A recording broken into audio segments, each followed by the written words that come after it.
सहनाववतु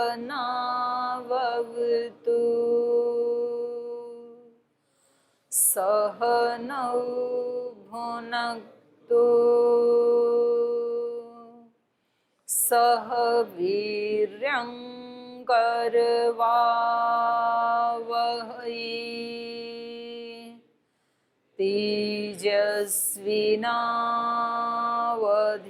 तेजस्विनावधीतमस्तु मा विद्विषावहै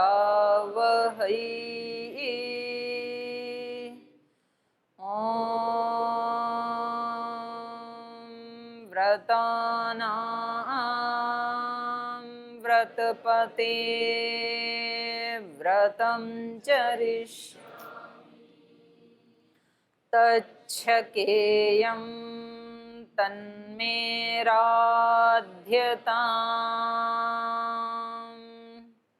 इदमहमनृतात् सत्यमुपैमि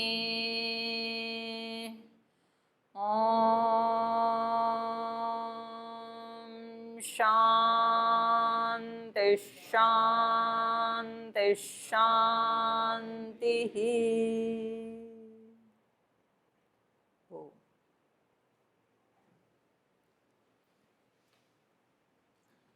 अद्य गुरुवर्य उक्तवन्तः यत् संस्कृतेन एव पठनं पाठनं भवेयुः,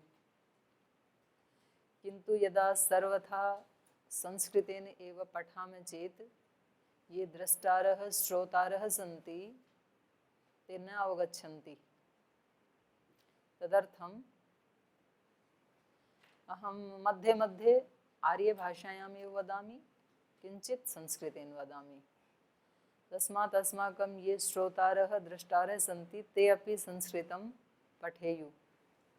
किञ्चित् किञ्चित् भवन्तः अपि पठन्तु संस्कृतं, मध्ये मध्ये हिंदी अपि आर्यभाषायाम् अपि वदामः। आज श्रद्धेय स्वामी जी महाराज का आदेश है कि संस्कृत में ही पठन पाठन होना चाहिए। तो जो हमारे दृष्टा और श्रोता भाई बहन हैं, वैदिक चैनल के माध्यम से या फेसबुक लाइव के माध्यम से, तो आप भी इतनी सरल सरल संस्कृत तो समझ ही जाएंगे। तो आप भी अपने मन की कंडीशन ऐसी बनाएं कि आप भी संस्कृत बोला करें, संस्कृत सीखा करें, संस्कृत में पढ़ा करें, क्योंकि हमारी तो संस्कृति संस्कृत प्रधान ही है। अस्तु, बालकांडे 14 सर्गः वयं पठामः।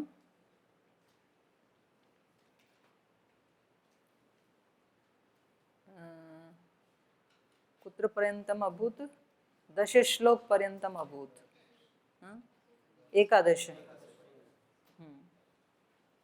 न तेषु अहस्सु श्रान्तो वा क्षुदितो वा न दृश्यते न विद्वान् ब्राह्मण कश्चित् न अशतान अनुचरस्तथा। तो हम यहाँ पढ़ रहे थे कि वहाँ जो यज्ञ में आए हुए लोग हैं या जो अयोध्यावासी ही यज्ञ में सम्मिलित हुए हैं, उनमें कोई भी श्रांत दिखाई नहीं देता था।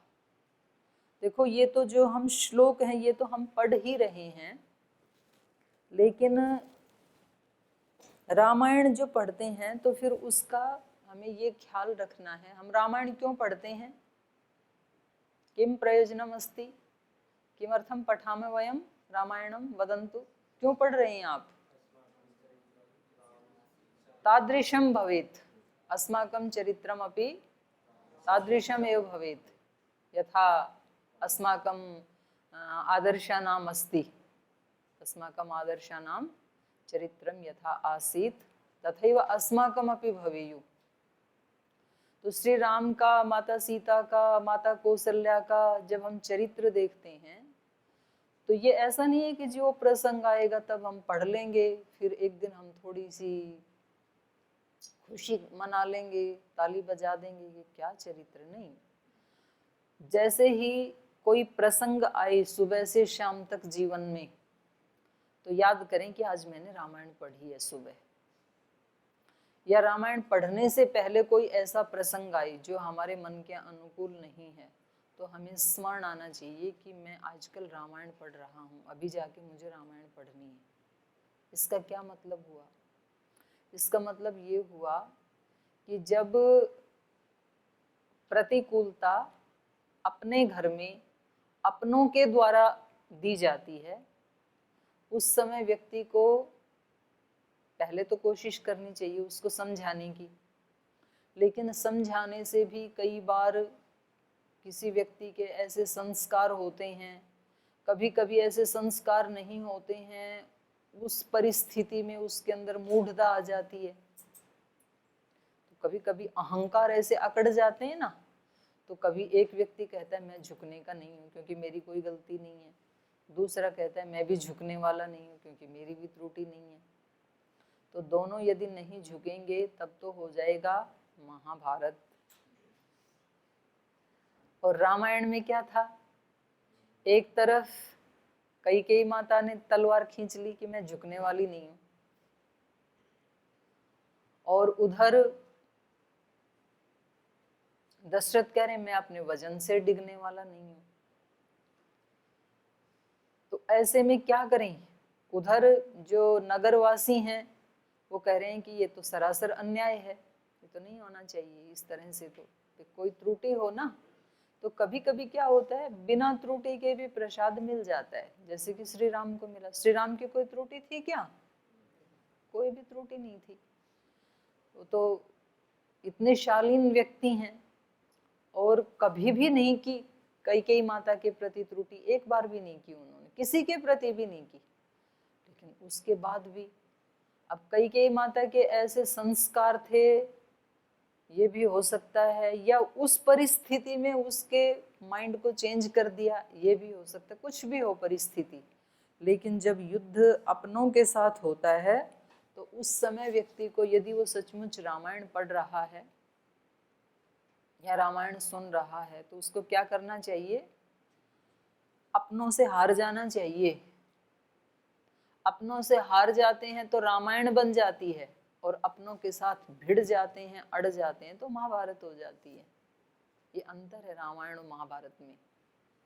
तो उस समय हमें ये नहीं देखना चाहिए जी हम तो, हमारी कोई त्रुटि नहीं है जी, हम तो उम्र में बड़े हैं तो हम ऐसा क्यों करें। नहीं, वहां झुकना ज्यादा बेनिफिशियल है, क्योंकि वहां झुकने से एक व्यक्ति को कष्ट होगा, मेरा एक व्यक्ति का दर्द है, लेकिन यदि वहां भिड़ जाते हैं तो फिर अनेकों आत्माओं का वहां पर नुकसान होता है। फिर जो हमारे सानिध्य में रहते हैं, जो हमारे संगठन से जुड़े हैं, जो ऋषि परंपरा से प्रीति करते हैं। अब यदि पतंजलि योगपीठ में रह करके और सन्यासी आपस में लड़ें तो फिर मैसेज क्या जाएगा? ये सन्यास परंपरा को कलंकित करना है, पतंजलि योगपीठ के गौरव को कलंकित करना है, मानवता के धर्म को कलंकित करना है। मतलब कितनी ऊंची परंपरा है ना एक ऋषियों की। और फिर देश के जो लाखों लोग इधर आशा की दृष्टि से देखते हैं, तो उनके आशा को, उनके विश्वास को तोड़ना है। तो किसी के बोलते हैं ना भाई विश्वासघात कर दिया। विश्वासघात मतलब विश्वास को तोड़ना, विश्वास के ऊपर आघात करना। तो इतने लोगों का जो विश्वास है संन्यास परंपरा के प्रति, पतंजलि के प्रति, अपने आदर्शों के प्रति, तो देखो कितना बड़ा, एक तरफ इतना बड़ा नुकसान है। वो जो हम कल बात कर रहे थे ना इसमें छांदोग्य उपनिषद में, कि विज्ञान, सत्य को यदि प्राप्त करना है तो सत्य कैसे प्राप्त होगा? जब व्यक्ति विज्ञानवान होगा। और ज्ञान कैसे प्राप्त होगा? जब व्यक्ति मनन करेगा। और मनन कब करेगा? जब उसके पास वो मति होगी मनन करने की। तो ये मति सबके पास होनी चाहिए कि इसमें बेनिफिट किधर है, बेनिफिट लड़ने में है कि झुकने में है। तो कभी कभी अड़ने में बेनिफिट होता है। मानो युद्ध यदि कहीं अपने सिद्धांतों के साथ है, यदि कहीं मर्यादाओं के साथ है, तो फिर वहां व्यक्ति को कॉम्प्रोमाइज नहीं करना चाहिए। तो झुकने का स्वभाव हर जगह काम नहीं आएगा। कुछ ऐसे मौके होंगे कि वहां व्यक्ति को कट जाना तो अच्छा है, लेकिन हट जाना अच्छा नहीं होता है। भले ही मर जाएं, जान जाए, प्राण जाए, लेकिन वहां व्यक्ति को झुकना नहीं चाहिए, रुकना नहीं चाहिए, हटना नहीं चाहिए। कुछ ऐसे अवसर होते हैं जीवन में, कुछ ऐसे अवसर होते हैं कि वहां झुकना ज्यादा लाभदायक होता है। जब युद्ध असुरों के साथ हो, दूसरों के साथ हो, परायों के साथ हो, तो वहां व्यक्ति को अड़िग रहना चाहिए। तो इसलिए भगवान कृष्ण ने गीता में कहा, हतो वा प्राप्त से स्वर्गम जित्वा भोक्ष से महीम। मर भी जाओगे युद्ध करते, क्योंकि वहां युद्ध किसके साथ है? असुरता के साथ है। तो वहां आपको हटना नहीं है, वहां डटे ही रहना है। लेकिन जब कभी आपको लगता है कि ये युद्ध तो अपनों के साथ है और अपने साथ है, तो फिर वहां झुक जाना चाहिए, क्योंकि वहां फिर ज्यादा बहुत लोगों की हानि हो जाती है। तो ये रामायण को पढ़ने से पहले, क्योंकि अगर हमारे आचरण में वो चीजें नहीं आएंगी ना, मतलब कहाँ हमें झुकना है, कहाँ हमें सहन करना है, कहाँ हमें त्याग करना है, अपनी इच्छाओं का त्याग करना होता है। श्री राम की भी इच्छा रही होगी, बहुत सारे सपने उनके मन में रात भर चले होंगे कि सुबह राज तिलक होने वाला है। सीता माता की भी बहुत सारी इच्छाएं रही होंगी कि सुबह उनके पति का राज तिलक होना है, और एकदम से उनको पता लगता है तो किस तरह से अपनी इच्छाओं का हनन करना पड़ता है। तो इस तरह से जीवन में जब कभी ऐसा अवसर आए कि अपनी इच्छाओं का हनन करना है हमें, तो तुरंत व्यक्ति 1 मिनट में अपनी इच्छाओं को नष्ट कर सके। वहाँ ऐसा नहीं होना चाहिए कि चाहे प्रलय हो जाए लेकिन मेरी इच्छा तो पूरी होनी ही चाहिए। तो अगर दोनों ही तरफ इस तरह से हो जाए तो फिर मतलब बनाने में तो वर्षों लग जाते हैं व्यक्ति को। श्रद्धेय स्वामी जी महाराज को आज जो पतंजलि की स्थिति है, संगठन की स्थिति है, करोड़ों लोग विश्वास करते हैं आज किसी सन्यासी के ऊपर, तो इसको बनाने में कितने वर्ष लग गए? कम से कम 30 वर्ष लगा लो, और वैसे प्रवाह से तो 50 वर्ष हो गए, महाराज जी लगे हुए हैं। तो 50 वर्षों में जाके कहीं ये खड़ा हुआ, और मिटाने में तो 50 सेकंड भी नहीं लगती हैं। 50 सेकंड थोड़ा सा करो, लोग तो तमाशा देखने के लिए तैयारी खड़े, ये देखो इनके पतंजलि में ये हो रहा है। तो हमें रामायण केवल श्लोक में नहीं पढ़ना है, रामायण जीवन में भी जीना है। तो कहाँ हमें त्याग करना है, कहाँ समर्पण करना है, कहाँ हमें सहन करना है, कहाँ क्षमा करना है, और कहाँ अड़िग रहना है। तो श्री राम के चरित्र में ये सब चीजें आती हैं ना। कैकेयी माता के सामने वो तुरंत झुक जाते हैं, हार मान लेते हैं, क्षमा कर देते हैं उनको। लेकिन जंगल में जब कोई असुर आते हैं, तो रावण सामने आता है, तो हटते नहीं है फिर। तो असुर केवल सारे बाहर ही हैं ऐसा भी नहीं है, अपने अंदर भी हैं। अपने अंदर भी जब असुरता का विनाश करना है, ऐसा हमने यदि तय कर लिया, ये हमारा यदि संकल्प है। देखो, 2 तरह के व्यक्ति होते हैं। एक ऐसे व्यक्ति हैं कि केवल लौकिक ऐश्वर्य प्राप्त करना उनके जीवन का लक्ष्य होता है। लौकिक सम्मान मिले, लौकिक पद मिले, लौकिक प्रतिष्ठा मिले, लौकिक धन मिले, ऐसा जिनका उद्देश्य है, तो वो तो ये न के न प्रकारेण कैसे भी अपने आप को जिताने की कोशिश करेंगे, और उनको करनी चाहिए, क्योंकि उनका उद्देश्य वही है। लेकिन कुछ ऐसे होते हैं कि उनका लक्ष्य है आध्यात्मिक। जैसे आज श्रद्धेय स्वामी जी महाराज ने बताया कि उनका लक्ष्य बचपन से ही क्या था? योगी बनना। जिनका लक्ष्य है कि मुझे योगी बनना है इस जन्म में, तो उसको सांसारिक दृष्टि से कभी कभी हानि दिखाई देगी। ये तो तेरा तो अपमान ही हो गया, ये तो तेरा तो धन का लॉस हो गया, तेरे को तो लोग कमजोर समझेंगे, तेरे को तो लोग कम मूल्यांकन करेंगे। तो ऐसे थोड़े ना हर बार सहन करना चाहिए। तो सामाजिक दृष्टि से यद्यपि कभी कभी हानि हो भी जाती है, दिखाई भी दे, लेकिन तो भी आध्यात्मिक दृष्टि से वही अवसर होता है अपलिफ्ट होने का। उस समय जो उन्नति होती है ना, वो फिर सदियों तक स्थायी रहती है। श्री राम को ये ठीक है कि जितना उन्होंने राज्य किया उसमें से 14 साल का लॉस हो गया। उस समय उनके सामने दो स्थिति थी ना, एक तरफ पूरे राज्य का लॉस हो रहा है, तो अगर उनका उद्देश्य था कि उनको चक्रवर्ती सम्राट बनना है तो किसी भी तरह से वो सम्राट बन ही सकते थे। पिता को जेल में डाल देते और वालिग हो गए थे, अडल्ट हैं, कोर्ट में केस चलता रहेगा।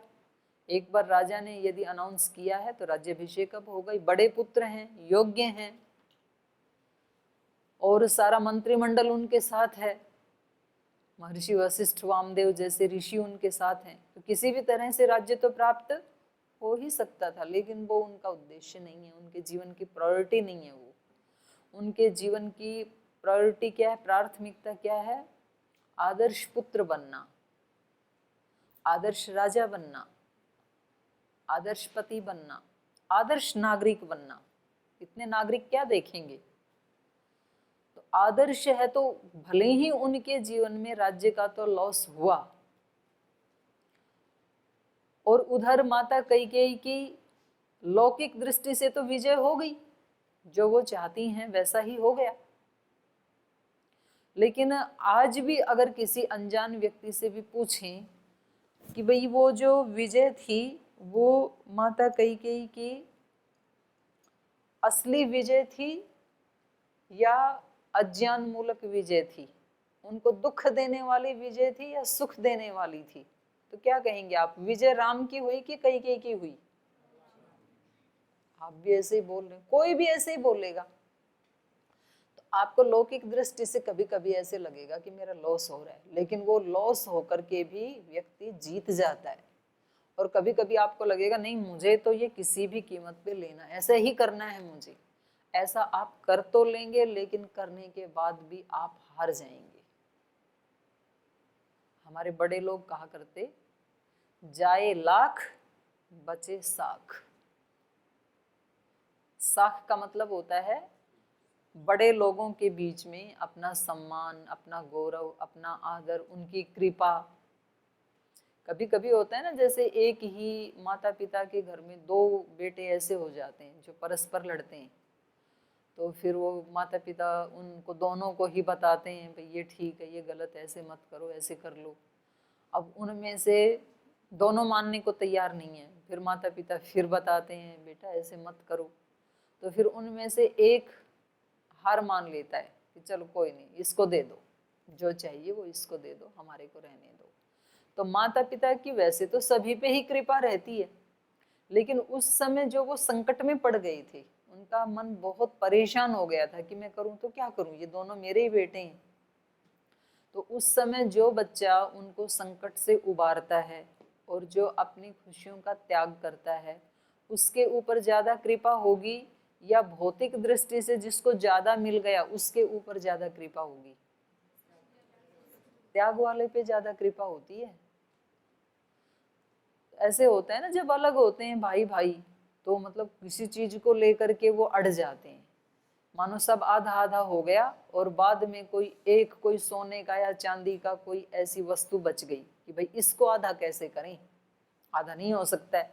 तो वो बड़े वाले को कहते हैं बेटा ये तेरा छोटा भाई है, इसको दे दे। बोले बिल्कुल एक सुई की नोक के बराबर भी नहीं दूंगा, बंटवारा हो रहा है तो बिल्कुल 50-50 होना चाहिए, बोले इसको बांट नहीं सकते। फिर छोटे को कहते हैं बेटा ये तेरा बड़ा भाई है, कोई बात नहीं, इसको दे दो। बोले नहीं मैं नहीं दे सकता हूँ। तो अब ऐसे में बेचारे माता पिता क्या करें? वो कहते हैं कि इसके बदले में हम तुम्हें इतने पैसे दे देंगे। बोले नहीं मुझे पैसे, ये वस्तु ही चाहिए मुझे, भले ही इसको तोड़ना पड़े।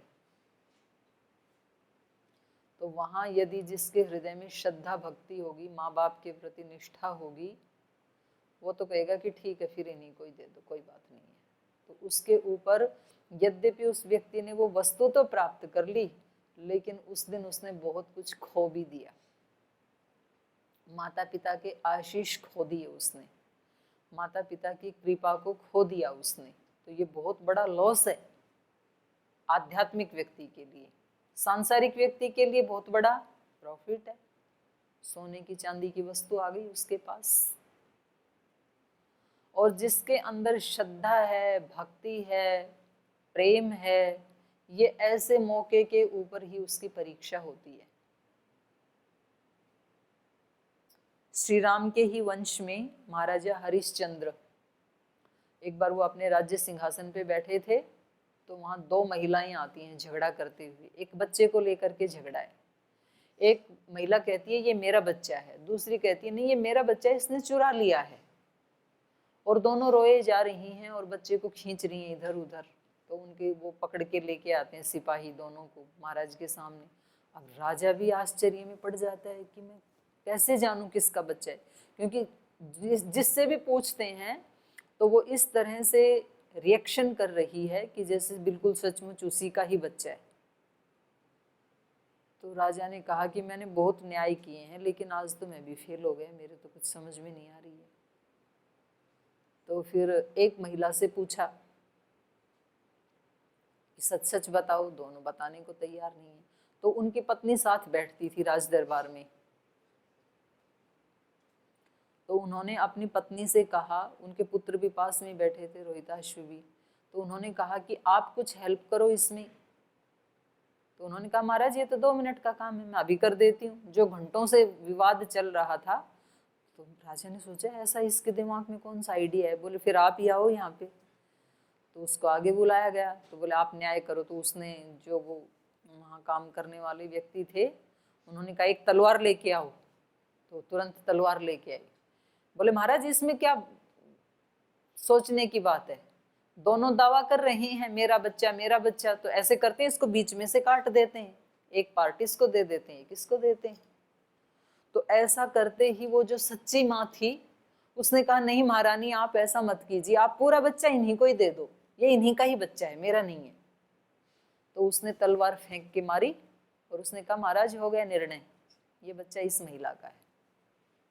ऐसे कैसे पता? बोले ये एक माँ कह सकती है कि भले ही मेरा बच्चा मेरे पास ना रहे पर जिंदा तो रहे, ये उसकी ममता है, ये उसकी प्रीति है, ये उसकी श्रद्धा है, ये उसका मातृत्व है। तो हो गया निर्णय, तो ये बच्चा इसका है।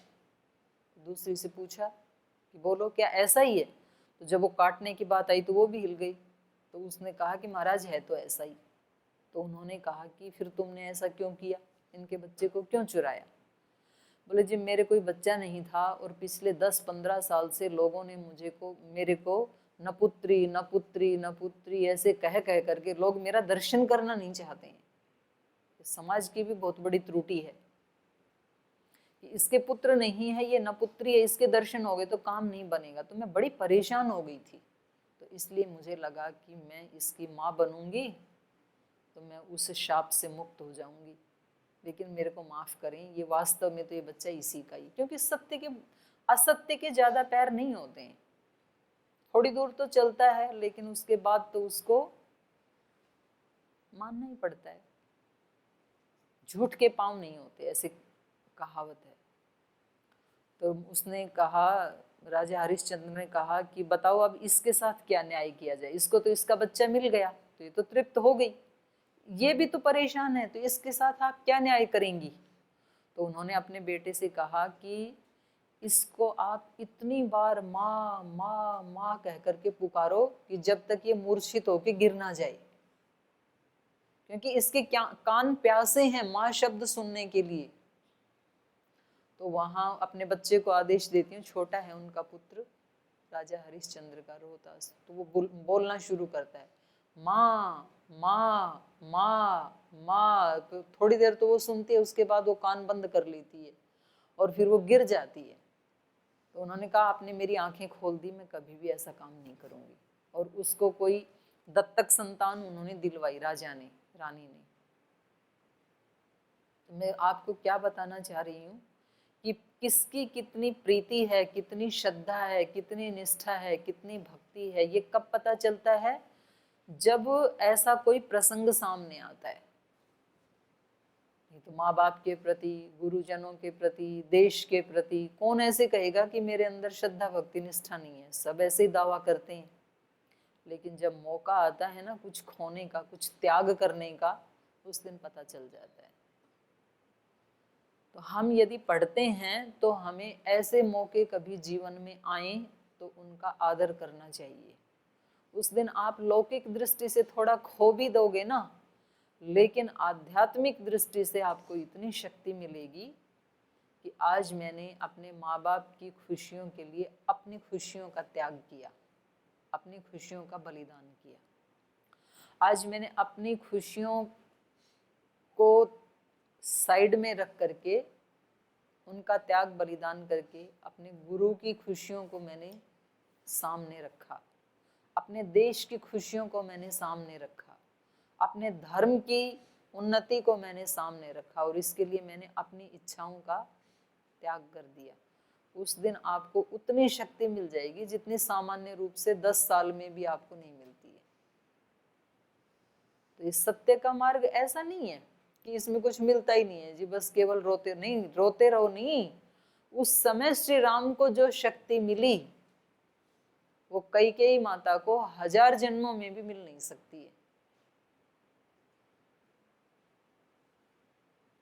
तो ये इतना अद्भुत ग्रंथ है रामायण। यहाँ हम केवल श्लोक बांच रहे हैं, इतना मात्र नहीं है।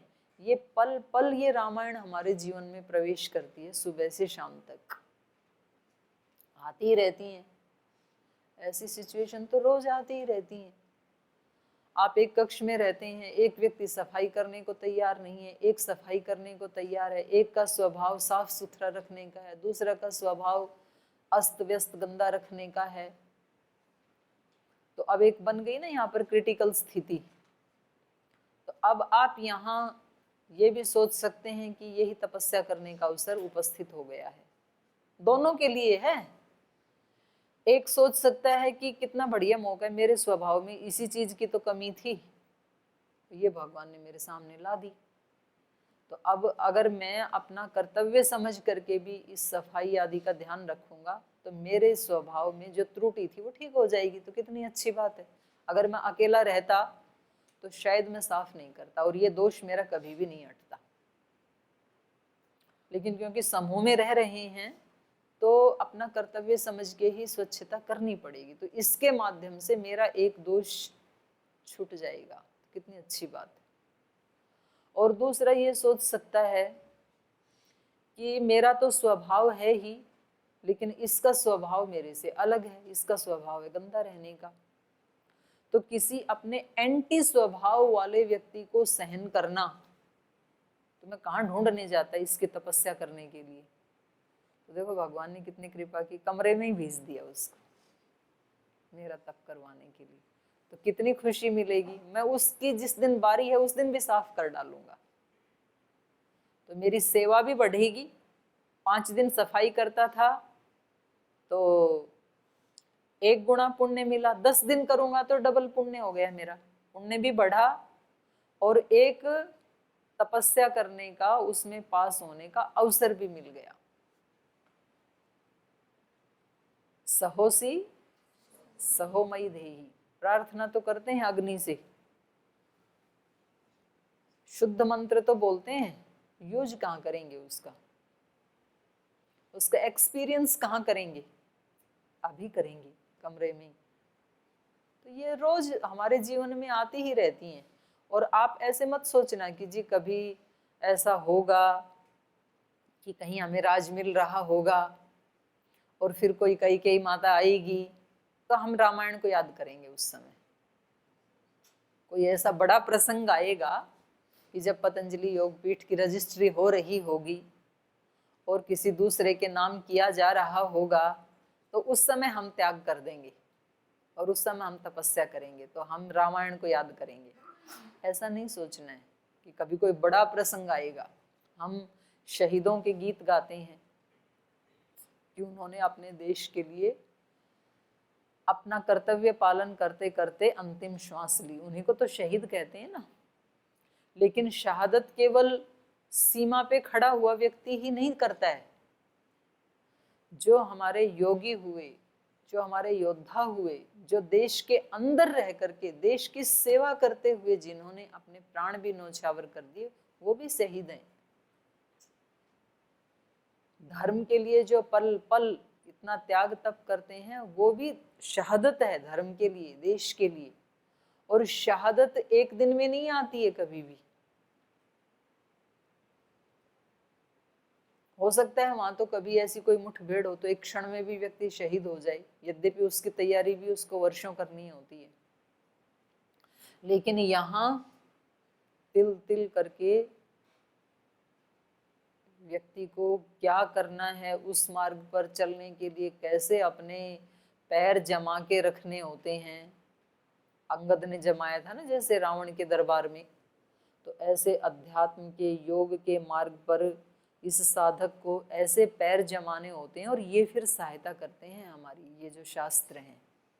तो ये केवल ऐसे बांचने के लिए शास्त्र नहीं है, ये केवल सिलेबस में लगाने के लिए नहीं है, ये हमें प्रतिपल जीवन में ऊंचा उठाते हैं।